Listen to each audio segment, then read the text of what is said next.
My hope is that we will fund the school system's budget, and so I hope that's my plan. Ensuring that every student in Montgomery County receives the high-quality education they deserve. I have 4 kids in the school system myself, went to MCPS. There is no better investment we can make than in the education of our kids. Montgomery County Council Vice President Will Jawando recently hosted an education forum at Rockville High School to discuss critical budget priorities, including school capacity, staffing, support for special education students, and the continued commitment to racial equity. So we're here for our 3rd and final budget forum focused on education here in Montgomery County. We're going to talk about the Montgomery County Public Schools budget, which is just under half of our budget, 160,000 students, 211 schools, and then Montgomery College, which is one of the best community colleges in the country.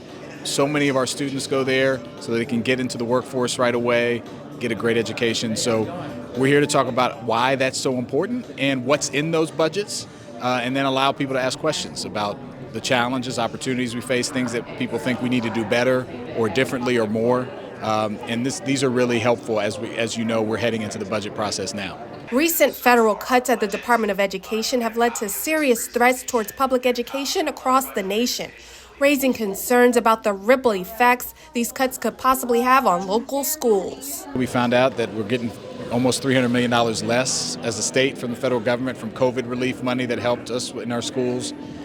We know the state is deliberating now. We're probably going to have a pension shift, so that's increased costs. We know special education is up, students in poverty is up, prices of things are up. That impacts our kids. And so a lot of this is talking about how do we make sure that all of our kids, especially the most vulnerable, get what they need. And I think that's really what was a hallmark of Superintendent Taylor's budget. As chair of the Education Committee, I want to make sure we get as much of that, hopefully all of it funded, because it's needed. We're the 14th largest in the country, but the impacts at the federal level really matter as well at the state level, but most of the money comes from the local community. So we have a big say in how we take care of our schools. The recommended total funding for Montgomery County Public Schools of $3.62 billion is an increase of $298.8 million, or 9.0% over the FY25 approved budget. The county executive's proposed budget does not include any assumptions for changes to MCPS's state aid or other cost shifts to the county under consideration by the General Assembly, according to officials. Regarding Montgomery College, the executive's recommendation fully funds the college's operating budget request at $345.5 million.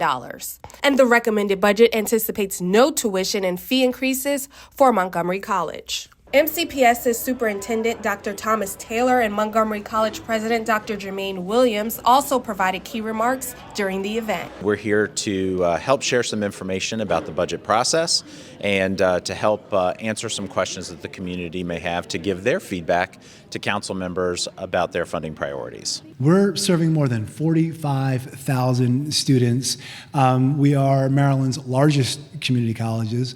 We are one of the best community colleges in the country and #1 in Maryland by a number of markers. And local residents who attended say they walked away with helpful information. I really appreciate them coming and discussing the issues, especially with regard to, funding schooling. Dr. Taylor's been incredibly forthcoming about the challenges we face economically in the county, but with regard to all the Band-Aids that have put on budget issues for the school. It was nice to see an opportunity for transparency, for people to hear the details about what's going on and to be able to ask questions, have their voices heard. So many people don't understand that $3.3 billion, 90% of it is people, our teachers, our educators, our security guards, go down the list, and people need to understand what's in it so that they can advocate for their community and their school. The Montgomery County Council must take final action on the budget by June 1st. Jordan Lindsay, reporting in Rockville.